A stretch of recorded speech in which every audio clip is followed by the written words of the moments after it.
Oh no. Bombay! What's up, everyone? I've got a special interview today. I'm here with my man, TJ Stukes, the star. That's right. I'm going to say it, the star of Squid Game, The Challenge. TJ, how are you, man? I woke up. I'm beating the odds already, so I'm happy. I love to hear it. Beating the odds. I think we all saw you do it and we were inspired by it.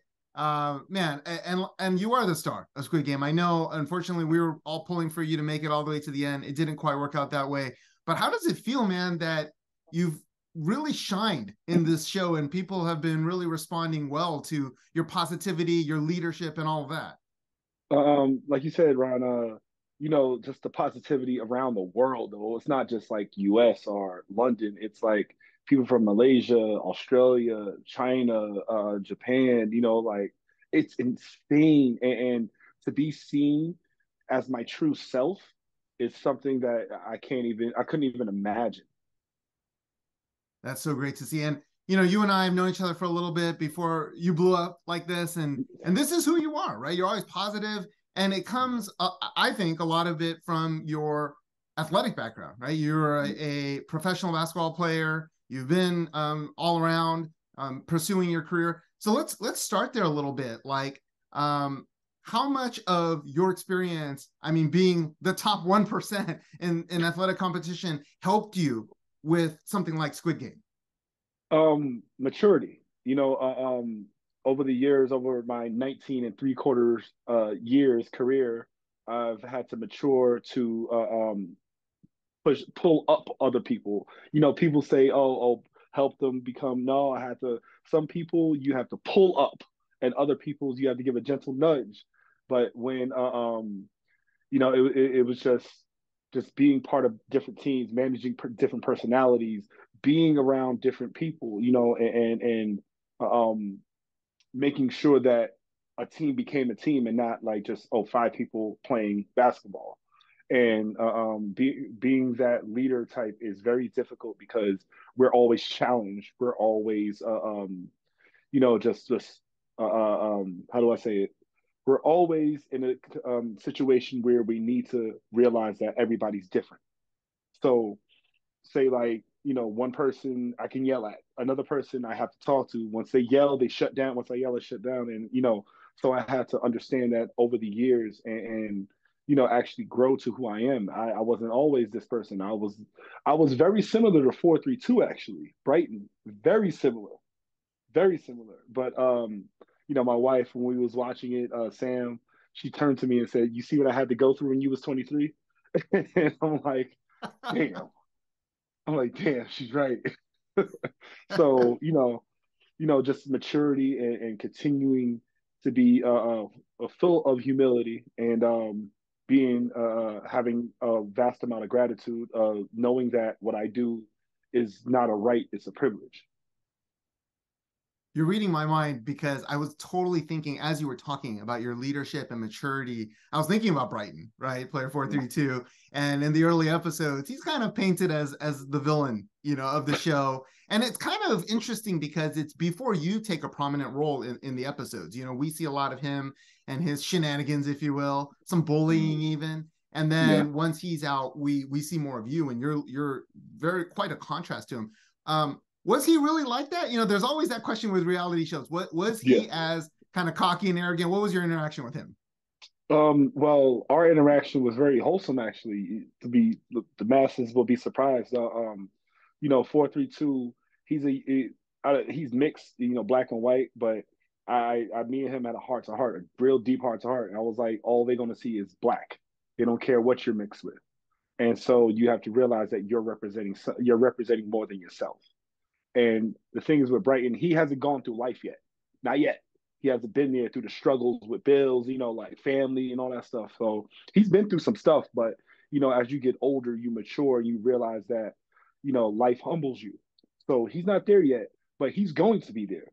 And he is 100% himself. That's one thing a lot of people, like don't they wouldn't expect from him. They think that's an act. No, that is him. And how did he respond when you had that conversation with him? How did he respond to your interactions? He was very open. He listened. And because, I said, I'm you. I literally said it jokingly when we was traveling. I said, I'm you. And he said, you're me when I was 23. The same exact big D1, athletic, you're a collegiate star, and like the universe is gonna humble you, man. And all you got to do is take it and eat it, and realize that something like how you are now is not who you need to be later in the future. I love that because too often these shows will put like a black man or a black woman as a villain, and then Mm-hmm. they'll paint like a white character, or white passing character as like the hero, Mm-hmm. and I love that we didn't get that here. Yeah, Brighton was kind of a villain, but then like I said, then we got you, and I think you were very much a shining light on the show. So I really appreciated that part of it because it didn't paint Yeah. it kind of in the way that maybe other shows would want to. Mm-hmm. And it's great to hear that you guys had that connection. Hopefully he benefits from that. I know that you have that coaching background. And speaking of coaching, when you were there, when you were his age, and when you were a young buck in the pros, were there any veterans? I know you played with some stars because we've talked about you played with Yeah. KG. You played with Boston Celtics and other teams, or coaches who kind of lifted you up when you were at that stage in your life. I'd say my coach Kevin Hamilton. He was a Boston Celtics star in the '80s, and he humbled the hell out of me because one of my teammates at the time, he was very prominent, in the scene, back in '04, '05, '06, and like he told me, he was just like, look, he said, you think you're hot shit today? How many games do you have? How many guaranteed games you have left? And I'm thinking, I'm like, oh shit, I only got 2 seasons left. And then, that's like 50 games. And he said, you have less than an NBA season. You have less than an NBA season. And so, uh, um, that really put everything in perspective for me. Like when I tell these kids in high school or in college, like how many games you have left, 32. Now times that times two, you have 64 games left. That's it. And like it goes like this. Once the season here, it's here. Boom, boom, boom. So he really, truly humbled me with that, and it stuck with me for the rest of my career. Oh, that's great to hear. Mhm. Especially when you put it from a games left perspective. It's almost like that countdown in the Squid Game. Like Literally. we're seeing the countdown. Who's your favorite teammate that you played with? What basketball? Yeah, yeah, in the Okay. pros. So my favorite teammate is probably Eric Broadway Jones.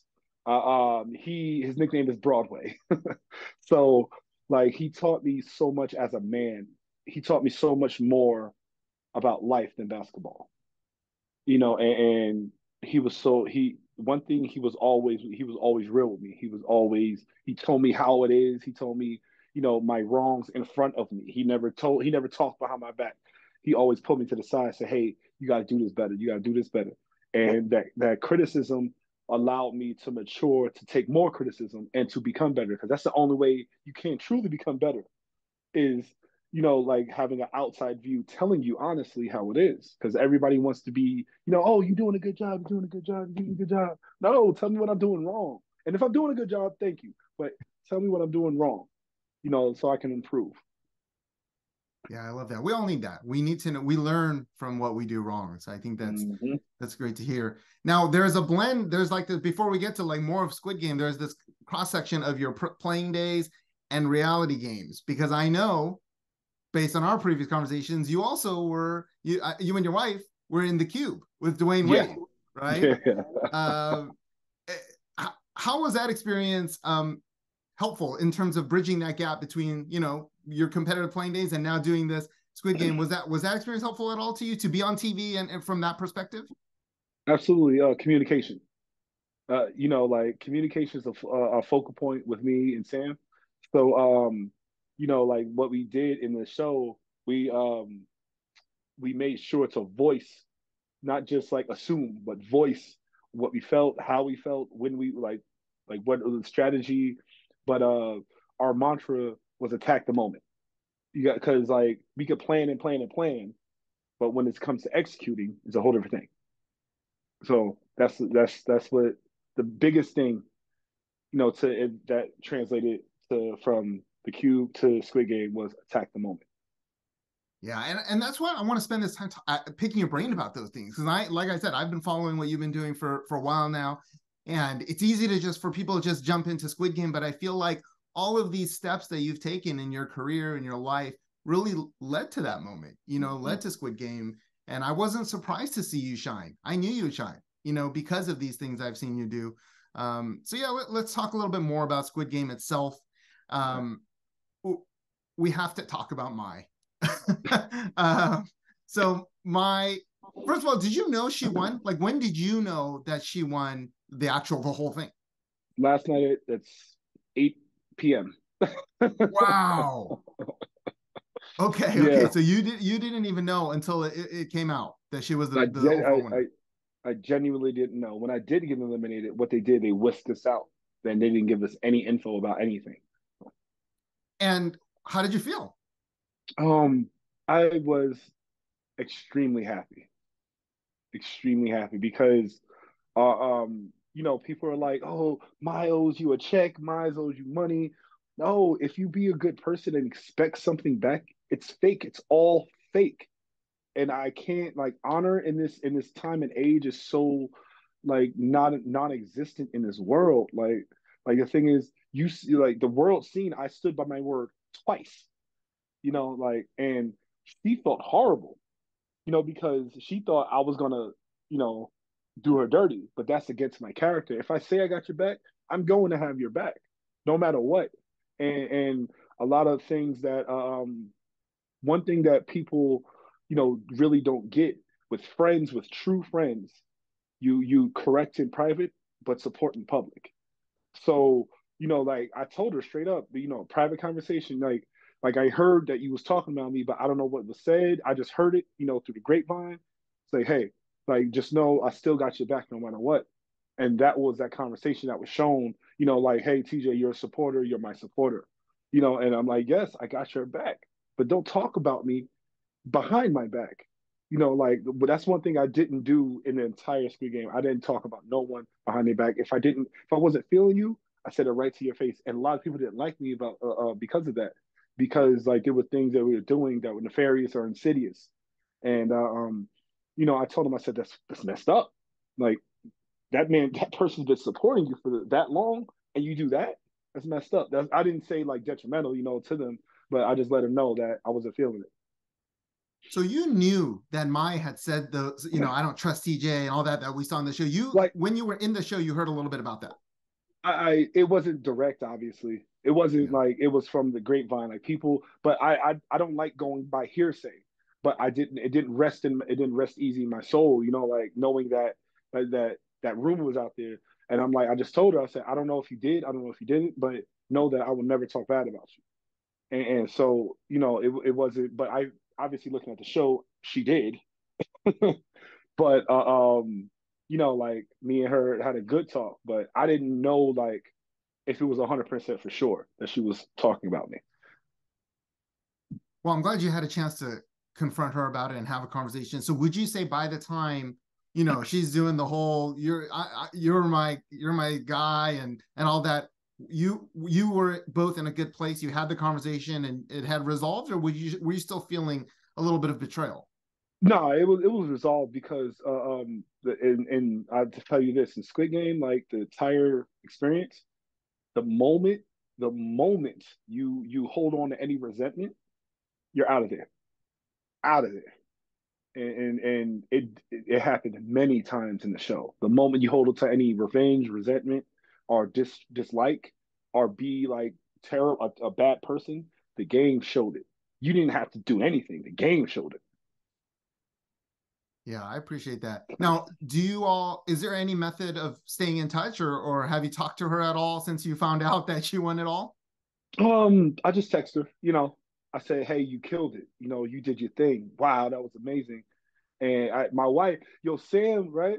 Sam was like, I swear to you, when she was like, Maya was describing me, she was like, yo, she got a good read on you because I am an entertainer and I do want to project the character. But luckily, the character I was projecting was myself. So she was like, Mai's a real one. I don't know why people hate her. Like Mai's a real one, and she because she reads people so well, and you know, like her experiences is something that's very unique that not many people go through and survive. And so she's a true survivor, you know? Oh man, that's powerful. That's I appreciate your wife Sam saying that. Now, I was curious about that. So Sam watches this, sees her Oh yeah. like talk about you, and you really, went to bat for Mai. And so Sam doesn't also carry any kind of resentment or ill will towards Mai. She's good. None, none. I think Sam would do better than me in Squid Game. Hey, there's going to be a second season, right?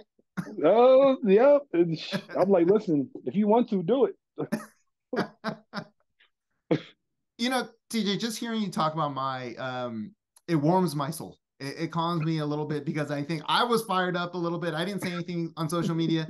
I don't want to especially take down an Asian woman who's Yeah. also, she's had her own challenges. And so, Mhm. but my wife and I, we definitely were watching, we were like gritting our teeth, really disappointed in how that played out. So I think it's really great to hear how at peace you are about that Yeah. situation with her. So thank you for sharing that.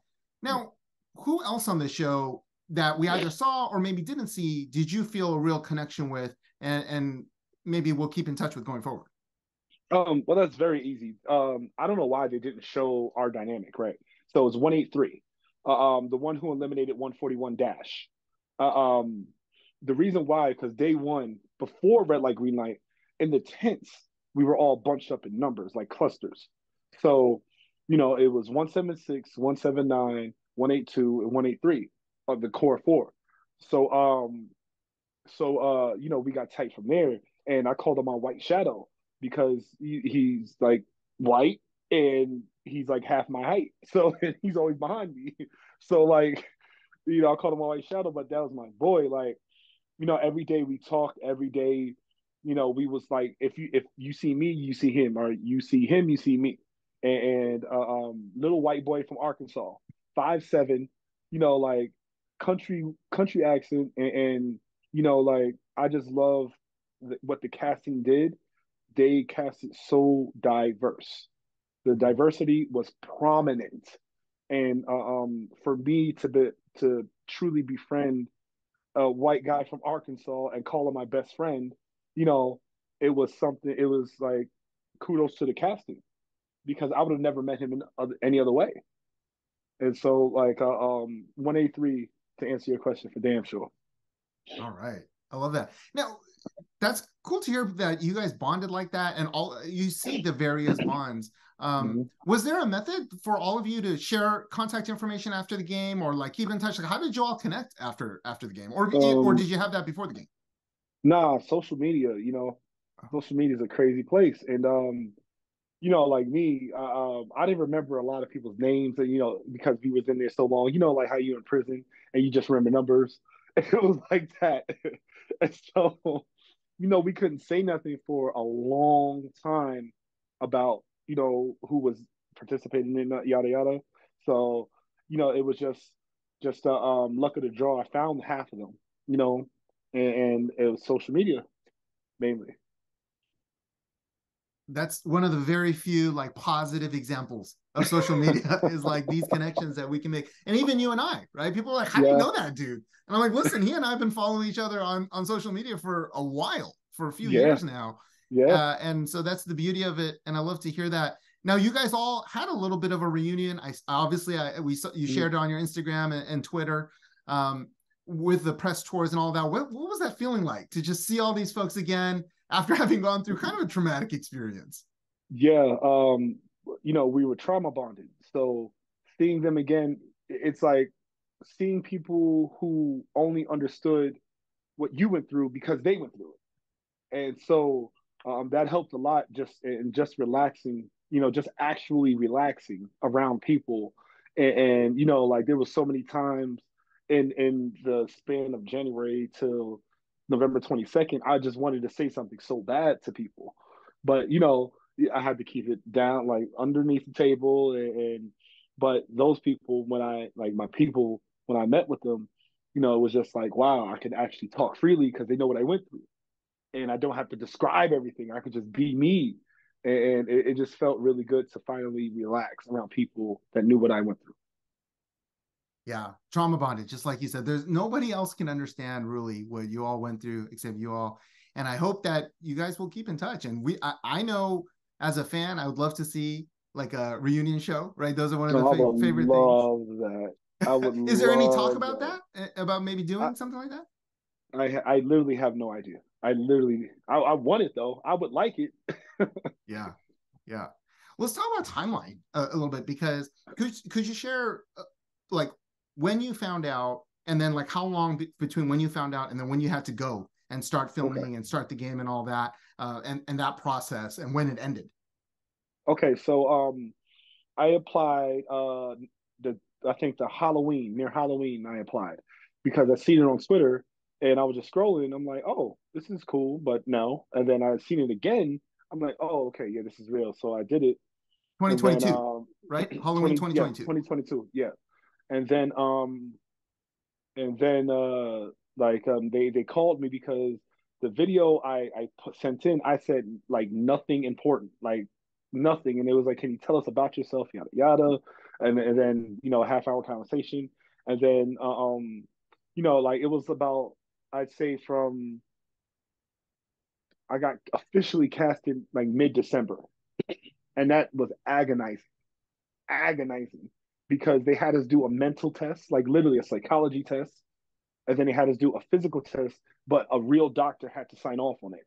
It wasn't like, oh, go in what they say. Okay, if they say yeah, no, no, they had to physically sign off, and then they had to have their picture next to the paper, and it was crazy. Like this is for real, and so like that mid December, I think it was like right like the 18th or 19th, and they sent me the email and was like, "Hey, congratulations, you're 99.9% casted.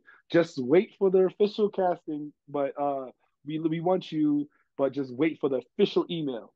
And so that email came like an hour later, and then I'm like, like Sam was like, "I don't think it's real. You're gonna have your organ sold," and I'm like, "Oh my god." Like, very, like, why are you doing this to me? And then, it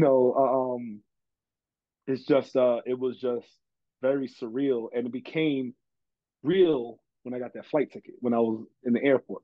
It became very real, and so many people was asking why was I flying to London, and I'm like, no reason, no reason. I just want to see the bridge, and I had to play that off for my family, for my sisters, my mom, and the only people that knew was our kids and Sam. That's it. And so, like when they took our phones, that's when I was like, God damn it, what did I sign up for? And so, in January, it was like January 6th, I think 7th, that we arrived in London, and we had to isolate completely. Like we were in our own rooms and we were locked there. We couldn't. The only time we can go out is for food. That's it. And so, I think it was January 7th or 8th that we did red light, green light. And it was freezing, as the reports say. It was cold, and we did have to stand for long periods of time, but they told us this. So it wasn't like it was a surprise. So, we did the show, and we lost track of time. Like, it was one day that I had track of time, and I just completely forgot like what day or date it was. I was like, it got to be 3 days right now, when it was actually 5 or 6. And so, like the way they woke us up, they didn't show truly, was loudspeakers right above each bed playing classical music like every morning. And so the only indication of time is that we had breakfast, lunch, and dinner. That's the only indication of time. And fresh air breaks. Basically, like they allowed us for like 10 minutes to go right at the door, like, and on the outside, and just stand there and get some fresh air. That's it. And so, like, that was like once or twice. No, no, that was once every 3 days. We had fresh air. They was Oh trying. my They was like goodness. they was trying to break us. And then when I got eliminated, I realized, damn, it's February 1st. So like a I was like, month. yeah, like literally. And I'm like, what Wow. the hell? I'm like, yo, I did not spend 5 weeks in here. And so like, they flew us back home the third, and that's the timeline. That's unbelievable. So no communication with your wife, with Sam, for that whole 5 weeks. 5 weeks, none. Was she worried about you when you got home, or when you called her? Was she like, Yes. No, I turned on my phone and it was this like long paragraph. What's going on here? When they did the first report with the freezing cold and the temperature, what's going on here? I'm going to London right now. I don't care how I'm doing. I'm going to London, and I'm like, oh my god, oh my god. And then and I'm like, and then I didn't want to call her at first because I'm like, I told her the longer I did, the longer we had no communication, the better I did. So, I called her and she was like, what happened? She's like, you got eliminated, huh? I said, yeah, yeah. She said, but how far did you go? I know you went far because you was going long to the top 20. She's like, out of how many people? 456. And, like, that was a celebration itself. And yeah, that was crazy. I was going to ask you that, is how you felt at that moment. Now you've had some time, but in that moment, did you feel like, oh man, did you feel disappointed, frustrated, or did you feel like you said, so like you succeeded? Yeah, it was a success because like being in the top 20 out of 456 people, that's a crazy, crazy feat when everything is going against me. And so, like I didn't know this obviously, but I was targeted so many times. But other people's true character showed and made them a bigger target. So, one thing like I'm so appreciative of is like the way I represented my family, and the way they chose to represent me. Yeah, you definitely did everyone who knows you proud, which I think is that's the biggest win of all, because you came off looking so good, as you deserve. Now, it, the glass bridge, which is the game you got eliminated, it's so Mhm. unceremonious, right? Your star is rising. Everyone recognizes you as the man, as the leader, and no, and then of course that one player gives you the number one, which is just awful. Yeah. How did you feel when you got the number one, and then when you just fall through, just unceremonious, and it's over, just like that? What's running through your mind and your emotions? Okay. So, I had my moment. I just had my moment. I was angry. I was upset, but I allowed it. I think that if I tried to play it off like I was cool, I think that I would have resented everyone there. And I had my moment. I was upset, but then I was like, I accepted because I chose to be the leader, and being a leader is a double-edged sword. So, like with a coach specifically, like a coach is a leader. When the team wins, they get none of the credibility, but when the team loses, they get all the flack. So it was just like that, and I accepted it, and I was like, look, she was actually very emotional about it, and I didn't expect that, and she was like, she told me, she was like, I gave you the number one, basically a death sentence, and you still told me it's all right, like we'll get through it somehow, some way. And that was a very crazy feeling. And when I got number 20, it took me 4 tries to get a bear in general. It took me 4 tries. People don't obviously not going to show that. And then when I got the number one, number 20, I was like, you gotta be shitting me. And they was like, you can't make this up. You heard the people, like the producers in the back, like gasp, like for real. Like it was like, and like they, seeing I'm that's what I like. People think is rigged. Like if you heard the producers in the back, they were like, "Oh my god!" And so I was like, and it took me 2 takes to present my number because I cursed the hell out of whoever the producer was. the first time, but the second time I was like, I got number 20. And yeah, and the elimination, the actual elimination, I didn't fall. I didn't fall. It was a stunt person that was like 6'1" with a head full of hair. So I'm like, that's not me. But good job editing. I was like, that's crazy. Because all I did was this. All I did was literally that's all I did. Wait, so you don't drop? No. Then how did you know you got eliminated? I mean, okay, so I jumped, right? So they said the reactions are very real. Uh, um, I jumped and immediately they let me know if I was eliminated. Like not like it wasn't like 5 minutes in between like the other games. No, like I jumped 3 seconds, player 1 and 2 eliminated, and everybody's reaction is like, and it was so cutthroat. It was so like, bam, just I was okay. I'm gone. I guess I'm gone. Like that's it. That's hilarious. I was going to ask you about that fall. So that's gold. That's amazing stuff. Um, all right, I've kept you a long time. I want to wrap up pretty soon. A couple of things that I want to end with. Um, would you do it again if looking back? And now that they're casting for the next season, what would be your best advice for those who want to be the next TJ Stukes? So initially, I said, "Hell no, I'm never doing this again." Initially, but then I took a step back and realized the bonds I created, lifelong bonds, and yeah, I would do it again. Uh, um, and my advice to the next season, whoever wants to be on it, be you, be yourself, no matter what people say. If you're an asshole, embrace that asshole. If you're truly a kind person, be a kind person, but be yourself because the game will expose you really quickly. And and you know, like the world will like it doesn't matter what they say, it's just the world can disagree or agree with you, but don't change who you are because somebody else wants you to. Yeah, definitely. And at the end, we get to see a home visit with you Yeah. and your team doing some coaching. You know, how did your team, how did your community, how have they responded now that it's out there in the world and they've seen you? What's been the vibe? Oh my God. Mount Vernon, number one.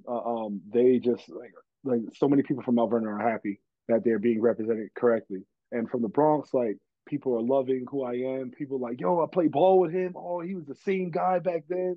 And you know, people from El Paso, like, wow, the community, wow, is being like the outpouring of support has been like overwhelming and it's just it's like so humbling to see how many people love the person I am, and you know, as a man getting acknowledged when, in this world where we don't get acknowledged, we have to do something spectacular to get acknowledged. It just feels so good that you know I'm comfortable with myself to accept all this, you know, like support. I love that, man.